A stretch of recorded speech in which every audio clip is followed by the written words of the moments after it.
అందరికీ నమస్కారం. Welcome to our YouTube channel అనగనగా ఓ కథ. మంచి కథలు వినడానికి మా ఛానల్ను తప్పకుండా సబ్స్క్రైబ్ చేయండి. అలాగే మీ ఫ్రెండ్స్ అండ్ ఫ్యామిలీకి షేర్ చేయండి. ఇప్పుడు మనం వినబోయేది శ్రీ మన్నెన్ శారద గారు రాసిన మహారాజశ్రీ మామగారు అనే నవల 12వ భాగం. మొదటిసారి ఇదే వింటున్న వాళ్ళు ఎవరైనా ఉంటే ముందు భాగాలన్నీ ప్లేలిస్ట్గా సేవ్ చేసి ఉన్నాయి. అది విన్న తర్వాత ఇది వినండి. ఆ లింక్ మనకి డిస్క్రిప్షన్లో ఇంకా కామెంట్స్లో కూడా పిన్ చేసి పెడతాను. అర్ధరాత్రి. శ్రీహరి మెల్లిగా మంచం మీద నుంచి లేచాడు.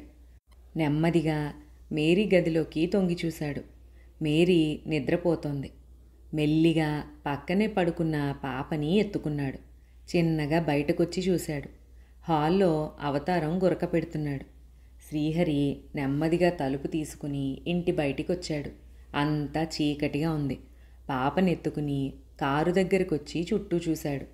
అంతా నిర్మానుష్యంగా, వీధి లైట్లు చీకటిని తరమలేక నిస్సహాయంగా మిణుకు మిణుకుమంటున్నాయి. గబగబా ముందుకు అడుగులేస్తోంటే అన్నయ్య అన్న పిలుపు వినిపించి ఠక్కున ఆగిపోయాడు. మెల్లిగా తల తిప్పి చూశాడు. ఎవ్వరూ కనిపించలేదు. అంతా తన భ్రమ అనుకుని శ్రీహరి మళ్ళీ ముందుకు నడిచాడు. నిన్నే చిన్నన్నయ్య, ఆగు. శ్రీహరి భయంతో నిలబడిపోయాడు. ఈసారి కారు డోర్ తెరుచుకుని నిషీల్ నిలబడ్డాడు. ఏమిటి నువ్వు చేస్తున్న పని? ఎక్కడికి వెళ్తున్నావు అని అడిగాడు. శ్రీహరి నిషీల్ని చూసి తడబడిపోయాడు.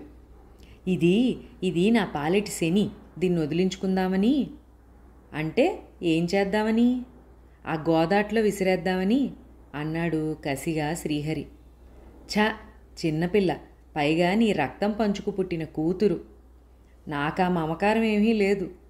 మమకారం సంగతి దేవుడెరుగు, నీకసలు తెలివి లేదు అన్నాడు నిషీల్ హేళనగా. ఏమిటి నువ్వనేది? అడిగాడు శ్రీహరి. ఇప్పుడు ఈ పిల్లను ఏమైనా చేస్తే రేపు విప్లవం విరుచుకు పడదు? అప్పుడు ఎంత గోలైపోతుందని పేపర్ల నిండా నీ గురించి రాస్తారు. నిన్ను అరెస్టు చేస్తారు. హరిణి ఇక జన్మలో నిన్ను పెళ్లి చేసుకోదు. నిషీల్ చెప్పిందంతా విని శ్రీహరి జుట్టు పీక్కున్నాడు. ఎలాగా ఈ పీడ వదిలించుకోవడం అన్నాడు. మేరీకి నచ్చజెప్పి చెన్నీళ్లు పెట్టడమే. అమ్మో, హరిణికి తెలిస్తే ఇంకేమైనా ఉందా? పెళ్ళైపోయాక ఏం చేస్తుంది? ఒక ఏడు పేడిచి ఊరుకుంటుంది అన్నాడు నిషీల్. అంతేనంటావా? ఆశగా అడిగాడు శ్రీహరి. అంతే భాయ్, ఎన్నాళ్ళీ శవాసనం వేస్తావు? అర్ధరాత్రుళ్ళు నీకు రహస్యంగా తిండి పెట్టలేక నేను చస్తున్నాను అన్నాడు నిషీల్. సరే, రేపే నువ్వు అన్నట్లు చేసేస్తాను. రేపు కాదు, ఈ రాత్రే మేరీకి నచ్చజెప్పు. రేపు మీకోసం నేను మంచి ఇల్లు సెట్ చేసి పెడతాను అన్నాడు నిషీల్. శ్రీహరి ఇంట్లోకి వెళ్ళాడు. పాపని మేరీ పక్కన పడుకోబెడుతుంటే మేరీకి మెలకు వచ్చింది. శ్రీహరిని చూసి కెవ్వున అరిచింది. షూ, అరవకు, నేనే, నాకు స్పృహ వచ్చింది అన్నాడు శ్రీహరి మంచం మీద కూర్చుంటూ. మేరీ ఆనందంగా శ్రీహరి మెడ చుట్టూ చేతులేసింది. ఎన్నాళ్ళకి మిమ్మల్ని ఇలా చూశాను. తిరిగి మనిషి అవుతారో లేదోనని ఎంతో బెంగపడ్డాను అంది కన్నీళ్లతో. మేరీ స్పర్శ కంపరంగా ఉంది శ్రీహరికి. అయినా నటిస్తూ, నేను నిన్ను చాలా బాధపెట్టాను కదూ, ఏం చెయ్యను, అంతా మా వాళ్ళ బలవంతం. డబ్బు కోసం ఇలా చేశారు. నాకు ఆ హరిణంటే ఇష్టం లేనేలేదు అన్నాడు ఆమె ముంగురులు సరిచేస్తూ. మేరీ అలిగినట్లుగా చూసింది. అంతా అబద్ధం. నేనెవరో తెలియదన్నారు. నన్ను నమ్ము.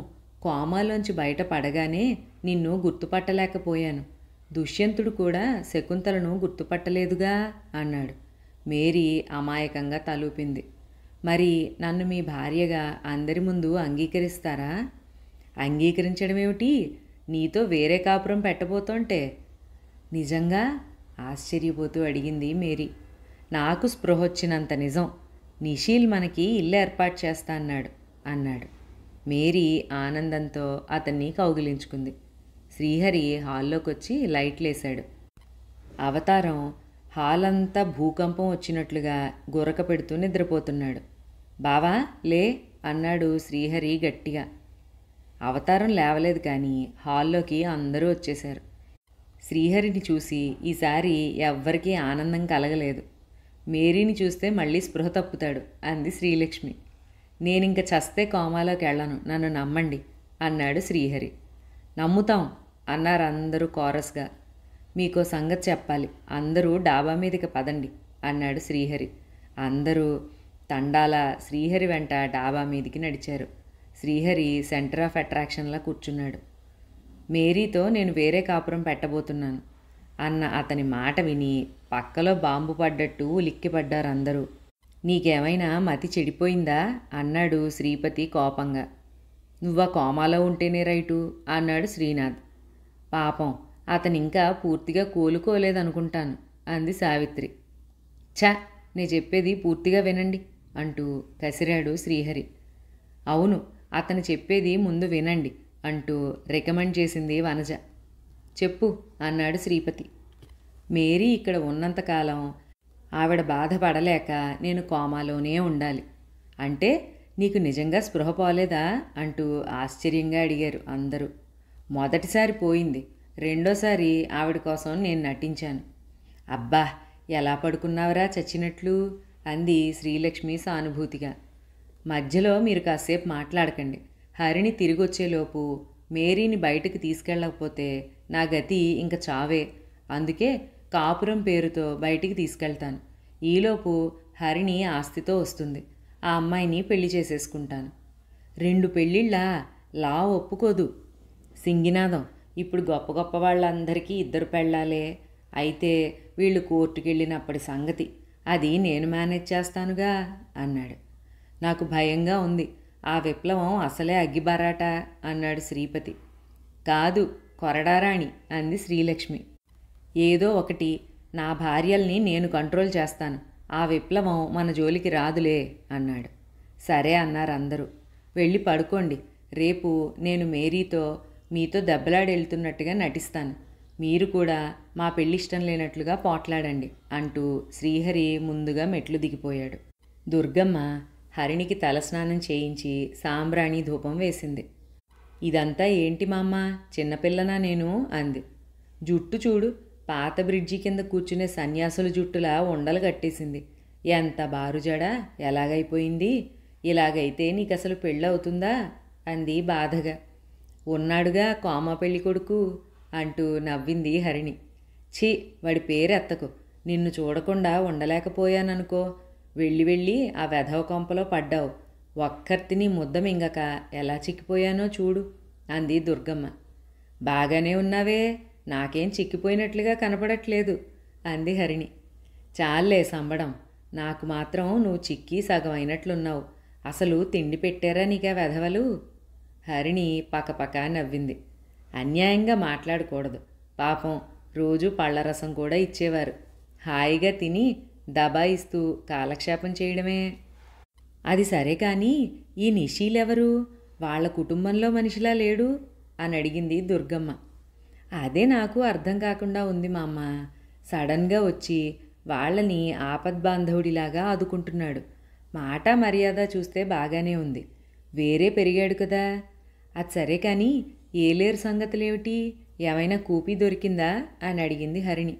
దుర్గమ్మ తను ఆ ఊళ్ళో చూసినదంతా చెప్పింది. మన కోటలో ప్రస్తుతం దెయ్యాలున్నాయని పుకారు. ఆ దేవరాజు కోట ఎందుకు వదిలేశాడో తెలియదు. పాపం శర్మగారు అబ్బాయి ఎంతో మర్యాదగా చూశాడు. అతని జన్మతః సంస్కారం అలాంటిది అంది దుర్గమ్మ. ఇక నేను ఆ ఇంటికి వెళ్ళను మా అమ్మ. చాలా చిరాగ్గా ఉంది నాకు. ఎన్నాళ్ళున్నా ఆ దేవరాజు సంగతి తెలియనే లేదు. ఆ అవతారం గాడిని చూస్తే నాకు డైరీ ఫామ్లో తిరుగుతోన్న ఫీలింగ్ వస్తోంది అంది. ఎవరితో మాట్లాడుతున్నారు అంటూ అక్కడికి వచ్చింది విప్లవం. ఈ మధ్య నాయుడు గారు అమ్మాయి పెళ్ళైన దగ్గర నుంచి విప్లవం దుర్గమ్మ స్నేహితురాళ్ళు అయ్యారు. ఇంకెవరు, నా మనవరాలతోనే రా అంది దుర్గమ్మ. విప్లవం వచ్చి కూర్చుంది.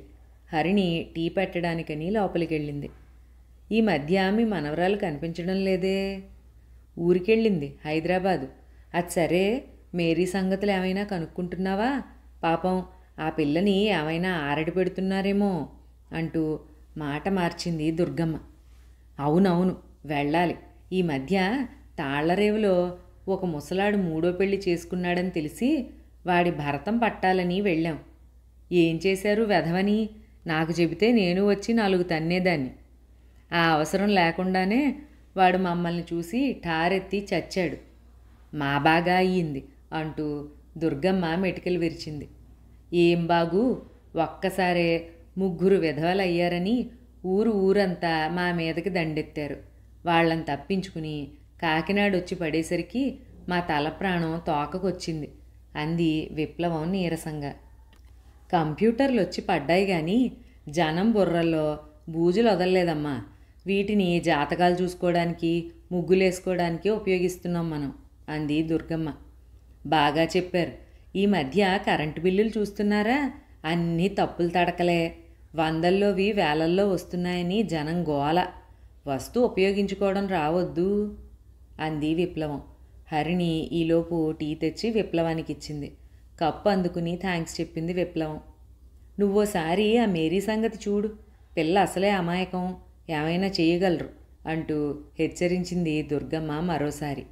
రేపే వెళ్తాను అంది విప్లవం టీ తాగి తన ఫ్లాట్లోకి వెళ్తూ. మేరీ బాధ్యత విప్లవానికి అప్పచెప్పి ఊపిరి పీల్చుకున్నారు మా అమ్మ మనవరాళ్ళు. కింద కారాగిన చప్పుడు విని దుర్గమ్మ బాల్కనీలోంచి తొంగి చూసింది. నిషీల్ కారు దిగి తమ అపార్ట్మెంట్స్లోకి రావడం చూసి ఆమెకు గుండె ఆగినట్లయింది. గబగబా లోపలికొచ్చి హరిణికి చెప్పింది. హరిణి కూడా బాల్కనీలోకి వెళ్ళి తొంగి చూసింది. సందేహం లేదు, ఆ కారు శ్రీహరిదే. ఇక్కడికెందుకు వచ్చినట్లు? కొంపతీసి తమ గుట్టు కనిపెట్టేశాడా? హరిణి దుర్గమ్మ తలుపులు మూసి బిగుసు కూర్చున్నారు. ఎంతకీ నిషీల్ పైకి రాలేదు. ఎక్కడికొచ్చినట్లు? పావుగంట తర్వాత కారు స్టార్ట్ అయిన శబ్దం విని ఇద్దరూ మళ్ళీ కిందికి చూశారు. నిషీల్ వెళ్ళిపోయాడు. హాయిగా ఊపిరి పీల్చుకున్నారు. కాసేపటికి తలుపు శబ్దమైంది. దుర్గమ్మ తలుపు తెరిస్తే విప్లవం నవ్వుతూ నిలబడింది. రండి, ఏమిటి విశేషం అంది దుర్గమ్మ. చూశారా, ఇప్పుడే మేరీ దగ్గరికి వెళ్దాం అనుకుంటే ఆ శ్రీహరిగాడి తమ్ముట్ట అతనే వచ్చాడు అంది. ఎందుకేమిటి? ఆ శ్రీహరికి స్పృహొచ్చిందిట. మేరీని పెళ్లి చేసుకున్నది నిజమేనని ఒప్పుకున్నట్ట. ఆవిడని పెళ్లి చేసుకుని కాపురం పెడితే ఒప్పుకోనన్నట్ట పెద్దతను. అందుకని వేరే ఇల్లు కావాలని వచ్చాడు. మన పైన పోర్షన్ ఒకటి ఖాళీ ఉందిగా, అది ఇప్పించేశాను. అడ్వాన్స్ ఇచ్చి వెళ్ళాడు. విప్లవం తడాకా చూశారుగా అంది విప్లవం ఆనందంగా. ఈ మాటలు విని తెల్లబోయారిద్దరూ. ఇక్కడా అంది దుర్గమ్మ. ఇక్కడైతేనే మేరీకి సేఫ్టీ అన్నాడు ఆ అబ్బాయి. వాడు తోక జాడిస్తే మనిద్దరం ఊరుకోంగా. వస్తాను అంటూ చకచకా వెళ్ళిపోయింది విప్లవం. అలా వెళ్ళగానే తలుపులు మూసి తలపట్టు కూర్చుంది దుర్గమ్మ. ఇప్పుడు ఏం చేద్దాం అంది హరిణి గాభరాగా. దుర్గమ్మ కాసేపు ఆలోచించింది. వెంటనే ఏదో ఉపాయం తోచిన దానిలాగా పద ముందు మనిద్దరం నీలిమ ఇంటికి వెళ్దాం అంది. ఎందుకు? నీ చెప్పినట్లు చెయ్యి, సూట్ కేసు తీసుకో అంది. హరిణి సూట్ కేసు తీసుకుంది. ఇద్దరూ ఇంటికి తాళం వేసి విప్లవం చూడకుండా వీధిలో పడి ఆటో ఎక్కారు. కాసేపటిలో ఆటో నీలిమ అపార్ట్మెంట్స్ ముందు ఆగింది. వాళ్ళిద్దరినీ చూసి నీలిమ ఆశ్చర్యపోయింది. ఏమిటి సంగతి, ఇలా వచ్చారు అని అడిగింది. జరిగిందంతా చెప్పింది దుర్గమ్మ. కొన్నాళ్ళు నేను ఇక్కడ ఉంటాను. ఉన్నందుకు నిన్నేం కష్టపెట్టను. కమ్మగా వండి పెడతాను. హరిణి అక్కడికి వెళ్తుంది అంది. మళ్ళీ అక్కడికా? నేను చస్తే వెళ్ళను అంది హరిణి మొండిగా. ఇప్పుడే కథ మంచి రసపట్టున పడింది, వెళ్ళకపోతే ఎలాగా అంది దుర్గమ్మ. అంటే ఏముంది, ఆ శ్రీహరిని విప్లవం వదలదు. ఈ పరిస్థితిలోనైనా దేవరాజు రంగప్రవేశం చేస్తాడేమో చూద్దాం అంది దుర్గమ్మ. అవును, నీకిక శ్రీహరి పీడ లేదు. నువ్వు వాళ్ళని బాగా ఏడిపించచ్చు అంది నీలిమ. హరిణి చివరికి అంగీకరించింది. హరిణి రావడం చూసి అందరూ ఎంతో సంతోషపడ్డారు. వచ్చావా, రావేమో అనుకున్నాను అంది వనజ చేతిలోని సూట్ కేసు అందుకుంటూ. ఎందుకు రాను, వెళ్ళానే కానీ నా ప్రాణం ఇక్కడే ఉందిగా. ఇంతకీ మీ అమ్మగారికి ఎలా ఉంది, పోయిందా అని అడిగింది శ్రీలక్ష్మి. హరిణి శ్రీలక్ష్మి వైపు కోపంగా చూసింది. పోవడానికి మీ ఆయన ఉద్యోగం కాదు అంది కోపంగా. చూసారా నన్ను ఎంత మాటందో అంది శ్రీలక్ష్మి ఏడుపు గొంతు పెట్టి. శ్రీలక్ష్మి, కాసేపు నువ్వు లోపలికెళ్ళు మందలిస్తూ అన్నాడు శ్రీపతి. రామ్మ, దాని మాటలు పట్టించుకోకు. మీ అమ్మగారు బాగున్నారా? ఈ పెళ్ళికి ఒప్పుకున్నారా? శుభ్రంగా ఒప్పుకున్నారు. అంత బింకం వేడి సోకిన వెన్నలాగా కరిగిపోయింది. నా పట్టుదల ముందు ఆవిడ జారిపోయారు. కాకపోతే నన్ను చూడగానే పోయిన ప్రాణం లేచొచ్చింది. ఆస్తంతా నా పేరున రాసేశారు అంది. ఆ చివరి మాటకి అక్కడి వారందరికీ చెవుల్లో తేనె పోసినట్టు అయ్యింది. ఏమిటి, ఆస్తంతా రాశారా అన్నారు సంబరంగా. కానీ ఒక్క షరతు పెట్టారు. ఏమిటది అడిగాడు శ్రీనాథ్. నేను పెళ్లి చేసుకుని నా భర్తతో వచ్చి కనపడితేనే విల్లు అమల్లోకి వస్తుంది. ఇంకే పెళ్లి చేసేస్తే అయిపోతుంది. ఎలా? శ్రీహరి గారికి స్పృహ రాలేదుగా అంది నిరాశగా హరిణి. నీకు అసలు శుభవార్త చెప్పనేలేదు కదూ. మా శ్రీహరికి స్పృహ వచ్చింది అన్నాడు శ్రీపతి. నిజంగానా? హరీ అంటూ ఆవేశంగా అరిచి ఆనందంగా లోపలికి పరిగెత్తింది. అందరూ మొహాలు చూసుకున్నారు. వనజ హరిణి వెంట తను పరిగెత్తింది. హరిణిగారు అంటూ. హరిణి ఇల్లంతా వెతుకుతూ ఉంటే శ్రీహరి బయటకెళ్ళాడు అంది వనజ. ఇంత పొద్దుటే? అవును, ఏదో చిన్న పనుందని వెళ్ళాడు. ఇన్నాళ్ళు పడుకుని బోర్ కొట్టిందిట. అలా వెళ్ళొస్తానని వెళ్ళాడు. కారు ఇక్కడే ఉందిగా అని క్రాస్ ఎగ్జామిన్ చేసింది హరిణి. లేదు, నడుచుకుంటూ వెళ్ళాడు. పడుకుని కాళ్ళు పట్టేసి ఉంటాయి అంది వనజ. అవునవును, చిన్నోదిని గారు చెప్పింది కరెక్టు. మీరేమిటి చెప్పా పెట్టకుండా వచ్చేశారు? ఫోన్ చేస్తే స్టేషన్కి కారు తెచ్చేవాణ్ణిగా అన్నాడు అప్పుడే లోపల నుంచి బయటకు వస్తోన్న నిషీల్. అనుకోకుండా బయలుదేరాను. నేను అర్జెంటుగా శ్రీహరి గారిని పెళ్లి చేసుకుని మా ఊరెళ్ళి మా అమ్మగారికి చూపించాలి ఆయన్ని. ఆయనను తీసుకురండి అంది హరిణి. అలాగే, మీరు రెస్ట్ తీసుకోండి ముందు. చాలా దూరం ప్రయాణం చేసి వచ్చారు కదా అంటూ నిషీల్ బయటకు వెళ్ళిపోయాడు. హరిణి స్నానం చేసి జడ వేసుకుంటూ కూని రాగాలు తీస్తోంది. ఆ వెంటనే వనజక్క అంటూ ఇంటి కప్పు ఎగిరిపోయేలాగా కేకలేసింది. వనజతో పాటు శ్రీలక్ష్మి, శ్రీపతి, శ్రీనాథ్ అందరూ పరిగెత్తుకొచ్చారు. ఏం జరిగింది అంటూ. మేరీ ఏది, పాపేది అని అడిగింది హరిణి. ఆవిడ వెళ్ళిపోయింది. ఎక్కడికి? ఇంకెక్కడికి, వాళ్ళ ఊరు. అన్నీ అబద్ధాలు చెప్పింది కదా. శ్రీహరి అన్న దులిపేసరికి పరిగెత్తుకుపోయింది అంది శ్రీలక్ష్మి తెలివిగా. అలాగా అంది హరిణి అమాయకంగా. ఇంతకీ పెద్ద వదిన గారు కనిపించరే అని అడిగింది తిరిగి. ఒంట్లో బాగా లేదు, బండెడు చాకిరీ కదా, వచ్చిన వాళ్ళెవ్వరూ తిరిగి వెళ్లకుండా పాతుకుపోతున్నారాయే అంది వనజ. మీరు నన్ను గానీ అనడం లేదు కదా అన్నాడు నిషీల్. అయ్యో, నువ్వు అపార్థం చేసుకోకు మరిది. పని పాట లేని వాళ్ళ గురించి నేను మాట్లాడుతున్నాను అంది వనజ. అంటే మమ్మల్నే కదా, మేమిప్పుడే వెళ్ళిపోతాం. మాకు రావాల్సిన వాటా పనిచేయండి అంది శ్రీలక్ష్మి. వనజ, నీకు సరిగ్గా మాట్లాడడం రాదు, ఎందుకు పొద్దున్నే గొడవలు అంటూ భార్యని మందలించాడు శ్రీనాథ్. ఎవ్వరూ ఏ బాధ పడకండి, నేను వంట మనిషిని కుదిర్చి తీసుకొచ్చాను అన్నాడు నిషీల్. అందరూ నిషీల్ని మురిపెంగా చూశారు. చిన్నవాడివైనా ఎంతో బాధ్యత తీసుకుంటున్నావు, చాలా థ్యాంక్స్ తమ్ముడు అన్నాడు శ్రీపతి కృతజ్ఞతగా. ఇందులో థ్యాంక్స్ చెప్పాల్సిందేముంది, ఇది నా బాధ్యత కాదా? పదండి టిఫిన్ చేద్దాం అన్నాడు నిషీల్. అందరూ డైనింగ్ టేబుల్ దగ్గరకు వచ్చారు. అక్కడ ప్లేట్లు సర్ది పెడుతోన్న నాగరత్నాన్ని చూసి షాక్ తింది హరిణి. అంతే, ఏదో పని ఉన్నట్లుగా వెంటనే తన గదిలోకి వెళ్ళింది. ఈ నాగరత్నం కానీ తనని చూసిందంటే తమ సంగతి బుర్రకథగా వీళ్ళందరికీ వినిపిస్తుంది. ఈమెను తప్పించుకోవడం ఎలాగా అని ఆలోచించసాగింది. తొందరగా రండి, టిఫిన్ చల్లారిపోతోంది అని అరిచింది వనజ. వస్తాను, మీరు కానివ్వండి అంది. మీరు రాందే తినం. హరిణి తొంగి చూసింది. నాగరత్నం లేదక్కడ. మెల్లిగా న్యూస్ పేపర్ తీసుకుని వెళ్ళి కూర్చుని పేపర్ చదువుతున్నట్లు అడ్డం పెట్టుకుంది. తర్వాత చదవచ్చు, ముందు తినండి అన్నాడు నిషీల్. చాలా బాగుంది, అందుకే చదువుతున్నాను అంది హరిణి. న్యూస్ బాగోవడమేమిటి అన్నాడు ఆశ్చర్యంగా నిషీల్. అదే ఎడిటోరియల్. ఎడిటర్ చాలా బాగా ఆవేశంగా ఘాటుగా రాశారు, మంచి భాష అని మెచ్చుకుంది. సరే మీ ఇష్టం అని ఊరుకున్నాడు నిషీల్. నాగరత్నం మంచినీళ్ల జగ్గు పట్టుకుని మళ్ళీ వచ్చింది. హరిణి మళ్ళీ పేపర్ మొహానికి అడ్డం పెట్టుకుంది గాభరాగా. నాగరత్నం గ్లాసులో నీళ్లు పోసి వెళ్ళిపోయింది. హరిణి గబగబా టిఫిన్ తినడం ముగించి తన గదిలోకి వెళ్ళిపోయింది. ఈ పూట ఎలానో తప్పించుకోగలిగింది. ఇంట్లోనే పొద్దున్నుంచి రాత్రి వరకు తిరిగే పని మనిషి కళ్ళ పడకుండా ఎలా కుదురుతుంది? మా అమ్మ అయితే ఏదో ఒక ఐడియా వేసేది, తనేం చేయగలదు? హరిణి ఇలా ఆలోచిస్తూ సతమతం అయిపోతూ కూర్చుంది చాలాసేపు. మరో 10 నిమిషాల్లో ఒక ఐడియా ఫ్లాష్ అయింది. అంతే, ఉత్సాహంగా లేచి నిలబడింది. మేరీ ఇబ్బందిగా నిలబడి చూస్తోంది.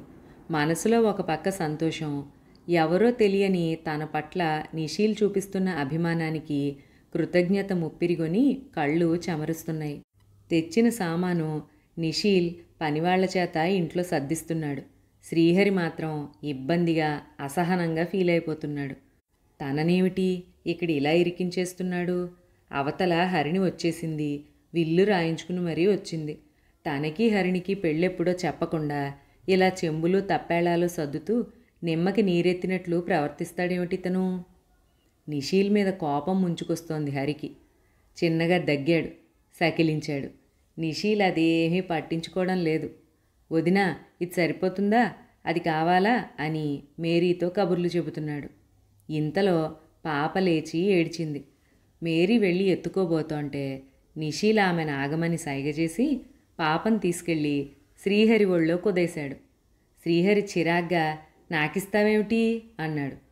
నిషీల్ చిన్న నవ్వు నవ్వి, నీకు కాక ఎవరికిస్తాను, పాప తండ్రివి నువ్వు అన్నాడు. శ్రీహరికి కోపం వచ్చింది. అయితే మాత్రం నేను ఎత్తుకోను అన్నాడు మొండిగా. ఎందుకు ఎత్తుకోవు? మొన్నటిదాకా స్పృహ లేకుండా పడున్నావు. పాపం మేరీ వదిన గారు నీ బాగు కోసం దేవుడికి మొక్కుతూ ఒంటరిగా పాపభారం మోసింది. ఇప్పుడు నువ్వు పాప బాధ్యత వహించి తీరాలి. భార్యాభర్తలు నదికి అటు ఇటు ఉన్న తీరాల్లాంటివారు.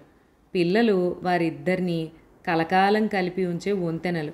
తల్లి ప్రేమ, తండ్రి బాధ్యత వారికి అందాలి అన్నాడు. శ్రీహరి నిషీల్ మీద కోపాన్ని దిగమింగుకుంటూ తప్పనిసరి పరిస్థితిలో పాపని ఎత్తుకున్నాడు. వదినా, పాపకి ఏం పేరు పెడదాం అని అడిగాడు నిషీల్ మేరీని. నువ్వే చెప్పు అంది మేరీ నవ్వుతూ. స్పృహ. అదేం పేరు? తండ్రిని స్పృహలోకి తెచ్చిన తనయ, అందుకని. బావులేదా? చాలా బాగుంది కదండి అని అడిగింది మేరీ భర్త వైపు చూస్తూ. నాకేం నచ్చలేదు అన్నాడు శ్రీహరి చిరాగ్గా. నాకు చాలా నచ్చింది అంది మేరీ. నేను వస్తాను వదినా, నాకింకా చాలా పనులున్నాయి అంటూ నిషీల్ బయలుదేరుతుంటే శ్రీహరి కూడా పాపనెత్తుకుని గబగబా కారిడార్లోకి వచ్చాడు. నువ్వెంత అన్యాయంగా ప్రవర్తిస్తావనుకోలేదు అన్నాడు శ్రీహరి నిష్ఠూరంగా. ఏం చేశాను అన్నాడు నిషీల్ నవ్వుతూ. అవతల హరిణి వచ్చేస్తుంటే నన్ను ఈ సంసారపు రొంపిలోకి ఇరికించేస్తావా అన్నాడు. మనుషులకు ఇందుకే ఇన్ని జబ్బులు. ఏమిటి నువ్వనేది? అవును, దొరికిన దాన్ని అందిన దాన్ని ఎంజాయ్ చేయడం మనుషులకు చేత కాదు. దొరకని దానికోసం అర్రులు చాచి అసంతృప్తి పడ్డం వల్లనే మనుషులకు డిప్రెషన్స్. అవతల బంగారం లాంటి వదినగారిని ఇంట్లో పెట్టుకుని ఒంటరిగా దొరికిన అవకాశాన్ని వదులుకుని హరిణి హరిణి అంటావు. ఆవిడికి టెక్కెక్కువ. నువ్వు కనిపించకపోతే ఆవిడ ఆరాట పడుతుందో లేదో చూద్దాం. ఆ తర్వాత కనిపిస్తే ఎంత థ్రిల్గా ఉంటుంది అన్నాడు నిషీల్. ఆ మాటలకు సిగ్గుపడ్డాడు శ్రీహరి. ఏమో అనుకున్నాను, తక్కువవాడివి కావు అంటూ పొట్టలో పొడిచాడు నవ్వుతూ. వస్తా, వదినతో సరిగ్గా బిహేవ్ చెయ్యి అంటూ విప్లవం ఉన్న ఫ్లోర్లోకి వచ్చాడు. బాల్కనీలో కూర్చుని ఏదో చదువుకుంటోంది విప్లవం. నమస్కారం అండి అన్నాడు నిషీల్. నమస్కారం, ఎలా ఉంది కొత్త సంసారం అంది విప్లవం. బాగుండాలనే ప్రయత్నిస్తున్నానండి. పోతే మీరొక చిన్న సాయం చెయ్యాలి. ఏమిటది? మా అన్న కాపురం అయితే పెట్టాడు కానీ హరిణి మీద ఆశ చంపుకోలేకపోతున్నాడు. హరిణా? ఈ పేరు ఎక్కడో విన్నట్లుందే. వినే ఉంటారు. హరిణంటే పీలేరు రాజకుమారి. ఆవిడ్ని పెళ్లి చేసుకుంటే బాగా ఆస్తి వస్తుందని. ఆ మాట విని పకపకా నవ్వింది విప్లవం. మీరు నవ్వుతుంటే థారెడారిలో వెన్నెల కాసినట్లుంది అంటూ ఒబ్బేశాడు నిషీల్. రాజభరణాలు రద్దు చేసినా ఇంకా రాజకుమార్తెల కథలున్నాయన్నమాట ఇండియాలో అంది మళ్ళీ నవ్వుతూ. రాజభరణాలు జమీలు రద్దు చేసినా స్వాతంత్ర్యానికి ముందు ఊరు పేరు లేని చాలామంది రాజకీయ చదరంగంలో గెలిచి కోటీశ్వర్లు అయిపోయి స్విస్ బ్యాంకులో మూటలు దాస్తూ కిరీటాలు లేని రాజులైపోయారుగా. అవును, స్వార్థంతో మన బుర్రలు పుచ్చిపోయాయి, మన మనసులకు చెదలు పట్టాయి. ఆవిడ ఆవేశంతో ఎటో వెళ్ళిపోతోందని గ్రహించాడు నిషీల్. మా అన్న కూడా అంతే, ప్రేమ లేదు, దోమ లేదు, అవకాశవాదం. మీరు కాస్త అతన్ని బయటికి వెళ్ళనివ్వకుండా చూడాలి. మా ఫ్లాట్స్లోకి వచ్చినవాడు, సెంట్రల్ జైలుకి వెళ్ళినవాడు ఒకటే. నీకేం భయం అక్కర్లేదు, నువ్వు వెళ్ళి ఆ పీలేరు పిల్ల సంగతి చూసుకో అంది. నిషీల్ థ్యాంక్స్ చెప్పి కిందకొచ్చి అక్కడే నిలబడి ఉన్న వాచ్మ్యాన్ని పిలిచాడు. 3వ ఫ్లోర్లోకి వచ్చిన ఆయన్ని బయటకు వెళ్ళనివ్వకు, ఆయనకి కాస్త మతిస్థిమితం లేదు, జాగ్రత్త అంటూ అతని చేతికి ఒక 100 నోటు ఇచ్చాడు. అలాగే బాబయ్య అన్నాడతను. నిషీల్ కారెక్కి ఇంటివైపు రివర్స్ చేశాడు. అందరూ ఎవరి పనుల్లో వాళ్ళున్నారు. హరిణి అదను చూసి దొడ్లో బట్టలు ఉతికి ఆరేస్తోన్న నాగరత్నం దగ్గరికి వెళ్ళింది. హరిణిని చూడగానే నాగరత్నం ఆరేస్తోన్న చీరని కిందకు వదిలేసింది. ఏంటండి అమ్మాయి గారు, ఎక్కడున్నారేంటి, తవరి పెళ్ళిగానే అయిపోయిందా అని అడిగింది. షూ అంది హరిణి. గట్టిగా మాట్లాడకు. మా అమ్మగారికి పిచ్చి తగ్గిందా, ఇప్పుడు ఎక్కడున్నారు, సేటు దగ్గర గొలుసు తెచ్చేసుకున్నారా? కొంచెం గొంతు తగ్గించి గుసగుసగా అడిగింది నాగరత్నం. అవన్నీ తర్వాత చెబుతాను, ఇక్కడ నువ్వు నేనెవ్వరో తెలియనట్లుగా నటించాలి. అసలు నేను దుర్గమ్మగారి మనవరాళ్ళని చెప్పకూడదు అంది హరిణి. ఏంటోనండి బాబు, మీరిద్దరూ సడన్గా మారిపోయారు. నేనేమైనా చిన్నతనంలో నాటకాలు ఆడేనా? మీతో గొప్ప సిక్కొచ్చి పడిందండి అంటూ బుర్రగొక్కుంది నాగరత్నం. నాగరత్నం మాటలకి లొంగదని హరిణికి తెలుసు. అటు ఇటు చూసి నాగరత్నం దగ్గరగా వెళ్ళి చేతిలోని 100 రూపాయల కాగితం నాగరత్నం చేతిలో పెట్టింది హరిణి. ఇదెందుకండి అంది నాగరత్నం సంతోషంగా ఆ నోటు వంక చూస్తూ. ఉంచు, వస్తా అంటూ గిర్రున తిరిగి లోపలికి వెళ్ళిపోయింది హరిణి. శ్రీహరి మెల్లిగా దుప్పటి తొలగించి చూశాడు. మేరీ గాఢంగా నిద్రపోతోంది. పాప ఆమెను అంటిపెట్టుకుని నిద్రపోతోంది అమాయకంగా. చిన్నగా లేచి గడియారం వైపు చూశాడు. టైము 1 గంట దాటింది. అదే అదనుగా వీధి తలుపు తెరిచి బయటకొచ్చి గడియ పెట్టి గబగబా 2nd ఫ్లోర్కి వచ్చి ఎందుకైనా మంచిదని ఆ విప్లవం ఫ్లాట్ వీధి తలుపు కూడా గడియపెట్టి కిందకొచ్చాడు. నిద్ర పట్టక టీ తాగి లోపలికి వస్తోన్న వాచ్మ్యాన్ ఈ అలికిడి విని ఎవరది అన్నాడు. గతుక్కుమని శ్రీహరి మెట్ల వెనకాల దాక్కున్నాడు.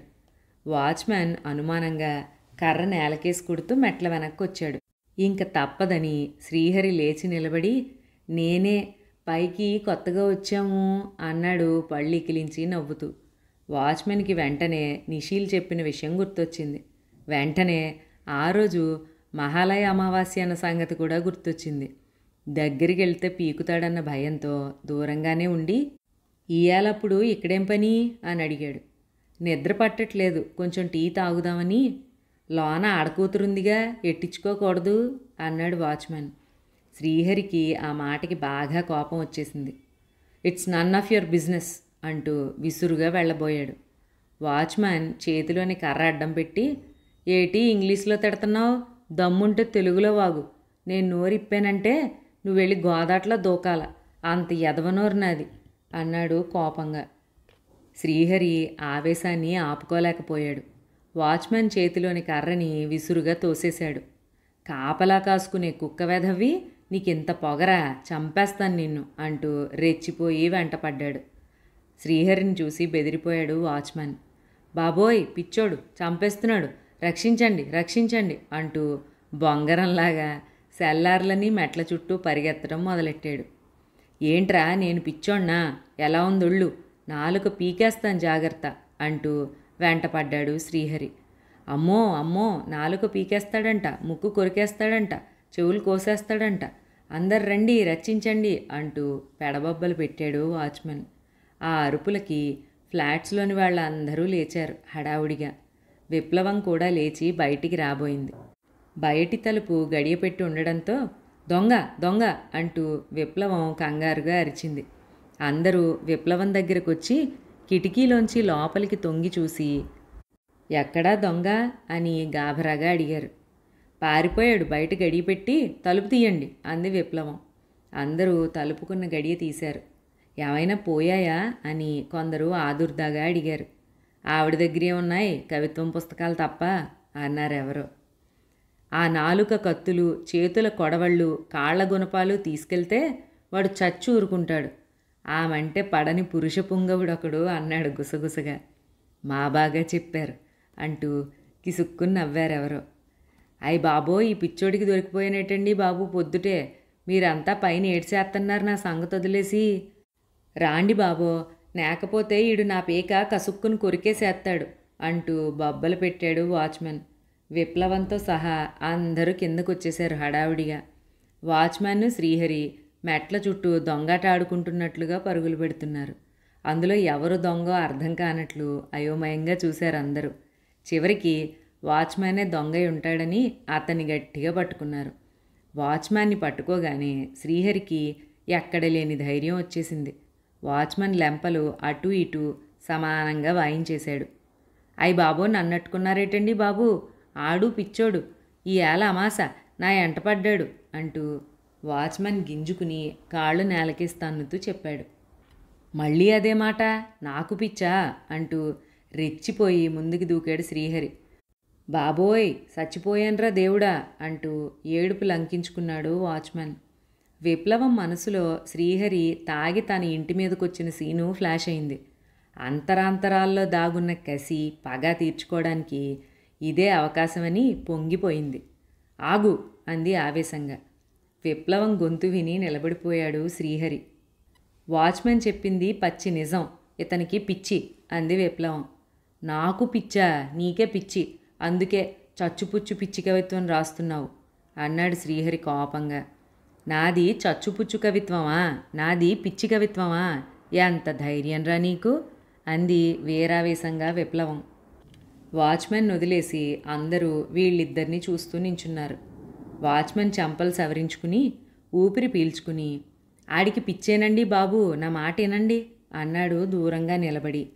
నువ్వు నోర్ముయ్, ఆ పిచ్చి వెధవ సంగతి నేను చూసుకుంటాను అంటూ కొంగు నడుంకి బిగించింది విప్లవం. ఏం చూసుకుంటావే, సింగినాదం జీలకర్ర, నీకే ముమ్మాటికి పిచ్చి, అందుకే అలాంటి తలా తోకాలేని కవిత్వం రాస్తున్నావు అన్నాడు శ్రీహరి. ఆ మాటకి నిప్పుల్లో పడేసిన చిలగడదుంపల నిలువున ఉడికిపోయింది విప్లవం. నన్నేమన్నా అన్నా సహిస్తాను, నా కవిత్వానికి పేరు పెడతావా అంది ఊగిపోతూ. ఓయ్ అబ్బో, రాశావులే బోడి కవిత్వం, గుమ్మాల్లోంచే ఎందుకు బయటికి నడవాలి, కిటికీ ఊచలు విరిచి మోచిప్పలు బద్దలు కొట్టుకుంటూ బయటికి వెళ్ళాలి అన్నట్లుంటాయి నీ సిద్ధాంతాలు. బుర్రలేని వాళ్ళు వినాలి నీ కవిత్వం. శ్రీహరి మాటలకి శివంగిలా ముందు కురికింది విప్లవం. ఎందుకమ్మా ఆడితో వాదన, నేను చెప్తున్నాగా ఆడికి పిచ్చి ముదిరిందని అన్నాడు వాచ్మెన్ తిరిగి. అవును, అంబులెన్స్ పిలిపించండి అంది విప్లవం. ఏంటి, మెంటల్ హాస్పిటల్కి పంపుతావా నన్ను? ఎంత ధైర్యం నీకు? కవిత్వం రాయకుండా నీ కుడి చేతిని కొరికేస్తాను అన్నాడు శ్రీహరి. ఆ పని చేసి పుణ్యం కట్టుకో అంటూ చిన్నగా శనిగాడు ఒక అతను. నే రాసేది ఎడం చేత్తో అంది తాపీగా విప్లవం. అర్ధరాత్రి అంకమ్మ శివాళ్ళ ఈ గొడవేమిటి, అతన్ని పట్టుకోండి అన్నారొకరు. అందరూ శ్రీహరిని గట్టిగా పట్టుకున్నారు. విప్లవం ఎదురుగుండా ఉన్న టెలిఫోన్ బూత్లోకి వెళ్ళి అంబులెన్స్ కోసం ఫోన్ చేసింది. అది వచ్చే వరకు శ్రీహరి చిందులు తొక్కాడు, శివం ఎత్తినట్లాడాడు. అందరూ మెట్ల మీద చేరి సినిమా చూసినట్టు చూశారు. ఈలోగా అంబులెన్స్ వచ్చేసింది. అంతసేపు గంతులేసిన శ్రీహరి అంబులెన్స్ చూడగానే నీరు కారిపోయాడు. ఏమిటి, మీరు నన్ను నిజంగానే పిచ్చాసుపత్రికి పంపుతున్నారా? ఈ తిక్క మనిషి నా మీద కోపంతో అబద్ధం చెబుతోంది, నాకేం పిచ్చి లేదు, ప్లీజ్ నన్ను వదిలేయండి అన్నాడు శ్రీహరి బతిమాలుతూ. పిచ్చివాడికి పిచ్చుందో లేదో ఎలా తెలుస్తుంది, డాక్టర్లు చెప్పాలి ఆ సంగతి అంది విప్లవం.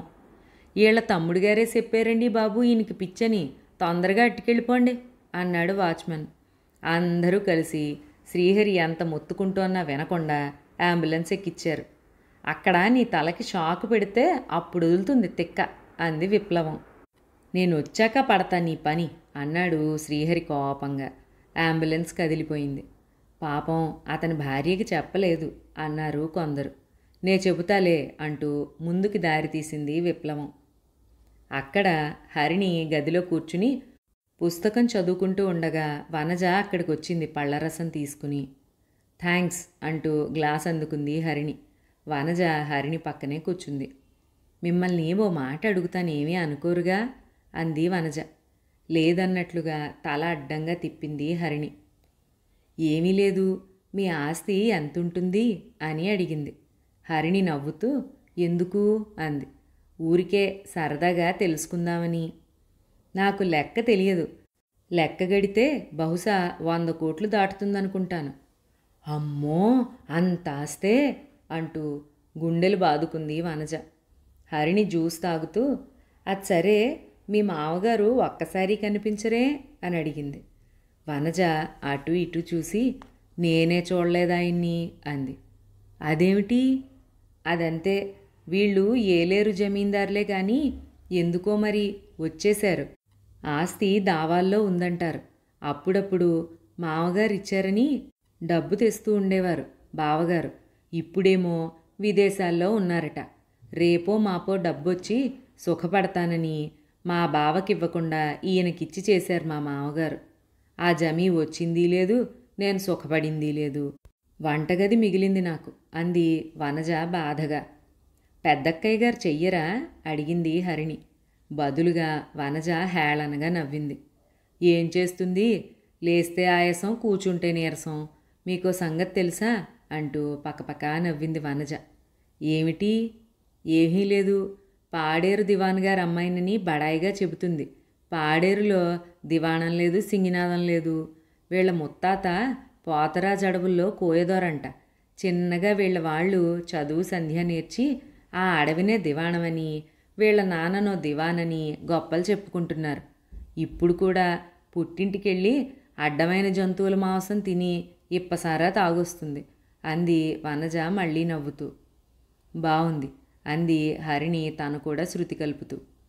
నువ్వలా అమాయకంగా నవ్వుతోంటే నాకు జాలేస్తోంది అంది వనజ బాధగా. ఎందుకు? ఎందుకంటే ఏం చెప్పను, నువ్వు ఈ ఇంటి కోడలైతే నాకు తోడవుతావని సంతోషంగానే ఉంది కానీ అంటూ నసిగింది వనజ. కానీ ఏం చెప్పను, మా బావగారికి అక్కకి మహా దురాశ. నీ మీద కన్నా నీ డబ్బు మీదే ప్రేమ. మాకేమో నీ మీద ప్రేమ. నిజం చెబితే నువ్వు వెళ్ళిపోతావని బాధ, చెప్పకపోతే మేం కూడా నిన్ను మోసం చేసిన వాళ్ళవుతామని బాధ అంది వనజ విచారంగా. మీరు మాట్లాడేది నాకు అర్థం కావడం లేదు అంది హరిణి అయోమయంగా చూస్తూ.